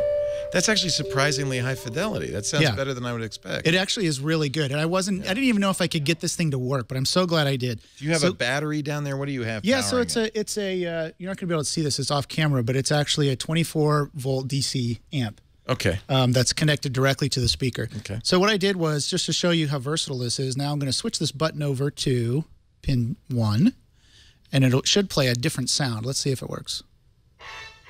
It's time for Twit This Week in Tech. Wow. There we Could go. be a So that could be podcast your speaker. That could be your doorbell. If someone comes out to the front door and they ring it, they'll hear that. So you know someone's at the door. From people you trust. I like it. That's So there you go. All right, just once, turn it up all the way. No, you don't want that. I can turn it up a little more. I don't want. I am the wrong person because I have my in-ear monitors. I'm protected. You want me to do one more. a little Just a little more. louder? Just a little more. Put your head. It's time for Twit This Week in Tech. Yeah, it gets really loud. It gets really loud. But you want that in a shop, someplace with a lot of room. I mean, you want something that's pretty loud That so is everyone can great. hear it. So anyway, make your own tell doorbell. us about this. This is the. Well, actually, first tell us the name of that part. Yeah, so this, if you go to Adafruit, it's the Sound FX, and like I said, there's SoundFX. there's 4 models really. They have one where you can use discrete speakers like this, and they have another one with 1/8" jack where you can hook it up to external speakers, computer speakers, powered speakers. So you can get either one, and then they have a 2 meg and a 16 meg version, depending on what you want to get. So We love Adafruit. Adafruit's and Lady great. They do Ada. some cool stuff. And there's the part, They do some cool 1995. I just feel like this is a great place for makers. And Lady Ada's, we've had her on Triangulation. She's great, and she does that Ask the Engineers show. Yep. And we were talking about her on Windows Weekly. So great. Good stuff. Good stuff coming out of Adafruit. Now, what is this? You want to talk about that? I didn't know if we had time. Yeah, I got I'll talk time. about it. You can't bring stuff and then not tell us about it. This is the Onion Omega. It's Wait a minute, just let's guess, everybody. Is it a Tor router in a wristwatch? Is it Onion Omega? Is it Onion? What's the Onion? Is that it's got to be a Tor something? No, it's not. Oh, It could be though. So there's potential there. It's actually a small little Linux computer on a chip. What? Similar to Raspberry Pi. You want to open? So that? it's like the Windows. We'll do an unboxing. It's like the Windows 10 Raspberry Pi. Do you have my over the shoulder or no? Yes, you do.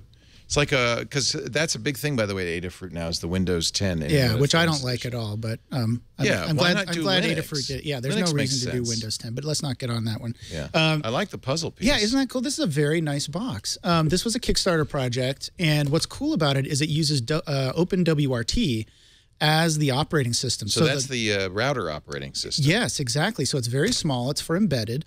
It comes with this thing you're taking out now is the extension board, which allows you to add add-on modules or hook up those pins as GPIO pins. Okay. This is the core unit here. This is the actual product. Look how small and cute that is. So is that a processor there? That's a processor, exactly. And this is what actually runs Linux. Now, by itself, just like that, you can't really hook it up or do anything with it. But it comes with a mini extension board, which is the other box. Okay. And so when you put those two together and turn it on, what it does is it automatically sets up its own AP. So you can connect to it. It has Wi-Fi built in, by the way. So there's the USB port. There's the USB. There's a There's Wi-Fi the chip on there. USB for power. Yep. Where do I dock it? So just line it up. Line up I the see. shapes. It's got pins on this It's side. got pins on that side. Just line it up. Does it matter which way I go? It does. Yeah, but you got to match up the shapes. Of course it does. Match up the shapes. Match up the shapes. Yeah, one of them has. You had it the other cut way. corner. Other way. Oh, there it you go. is. Yeah. It's like an SD card holder or something. I would not be good at this. Oh, sure you would. This is easy. Right. And do I have to push it harder, or is that? Yep, push it till it goes all the way in. Okay. It's a little hard to put together there. Yeah. But the great thing about this is they're developing some really cool add-on modules for it. It's very small. It's really built for IoT. It's built for the Internet of Things. You could hide that inside of something and be monitoring sensors or running some sort of little locate me program. There's all sorts of things you can do with it. And it's running. It's running Linux. A mini Linux? I mean, it's a scaled down version of Linux. Because this is the memory chip here, right? Yep. So how much memory does it have? Oh, that's a good question. See, I knew you were going to ask I me. wish I had a magnifying glass. I could probably tell you. Yeah, it's and then not much. And then this daughter board. I want to say it's like 16 meg. Look at that. There's the specs there. 64 meg. I was close. Okay. 16 meg of flash, 64 meg of Frankly, RAM. this is also what your router looks like. Exactly. If you took the box out. If you took everything out of your router, you absolutely could. And then, so if I want to put this daughter board on, I do the same.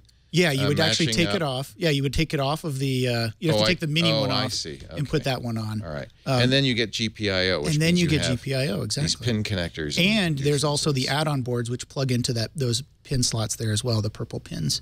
So you can do an Ethernet add-on board, or you can do a Bluetooth add-on board. This all comes with the kit. It all comes with the kit. And how much?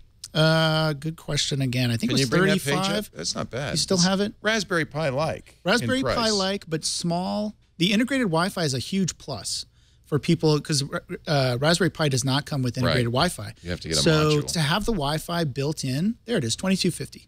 What? $22.50. What? Really simple to get started. It's not as cheap as the chip, right? Which is starting to ship any day now. I can't wait for that to come out. I've kickstarted the chip. Yep.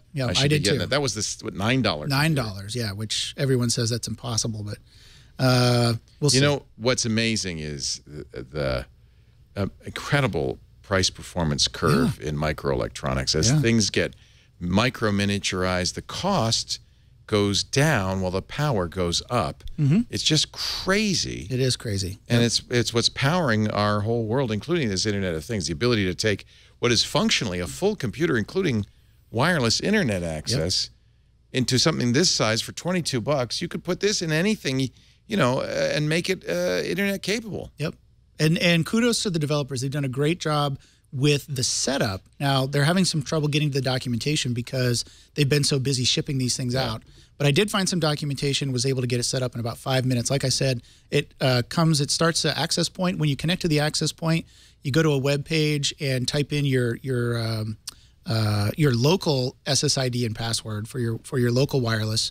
And then it goes out, updates the system, reboots, and you're ready to go. They're working on some other things like this, the Onion console, which will be a desktop-like environment for you to make it a little bit easier to use. And they've also got a cloud app with APIs already set up so that you can connect multiples of these things and have them up in the cloud and just run your API calls against them. Yeah. So you don't have to actually connect to it directly at all. You'd be crazy not to become a maker in this day and age. Absolutely. The tools are so easy, so integrated, and the potential is so huge. I want to see your Halloween projects. All right. Let's do some Halloween projects, everybody, and send them along to us. Send a picture and we'll show them and talk about them. I'm not going to pull this apart. I'm afraid of breaking it. So. It does come apart kind of hard. So, yeah, I'll let you. Well, if I had a screwdriver or something, I could do Yeah. Very cool. That's the Onion Omega. And what was the URL for that, Brian, that you found that on? Onion.io. Onion.io. Onion.io. That is the best web address ever. Mm-hmm. Onio. Onionio. Onio. Onio. Happy Podcast Day, everybody. Yes, this is International Podcast Day.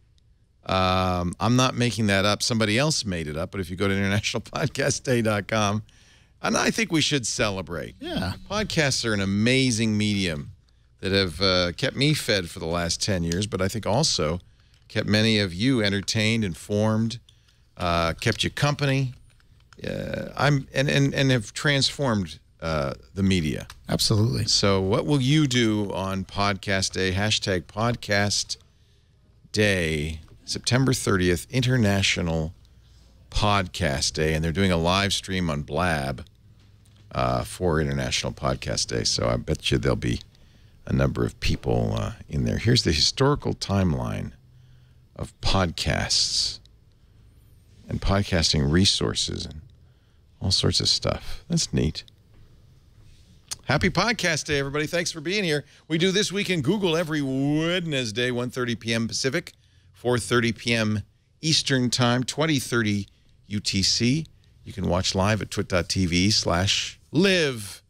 You can also download audio and video from us, twit.tv/twig, or from wherever you get your podcasts on International Podcast Day. If you'd like to join us in studio, I have a couple of nice members of the audience. Just email tickets at twit.tv. We'll put a chair out for you. Thanks, Aaron. Yeah, great to have Aaron Newcomb. It's always good to be here. Thanks to NetApp, your employer, for letting you take the afternoon off. Thank you, NetApp. I bet you have to go back to work. I do. And we'll see all the rest of you. I'll be back here Saturday. The new Screensavers, Jason Calacanis is my co-host. That should be a lot of fun. Of course, the Tech Guy Show as well. We'll see you then. Bye-bye.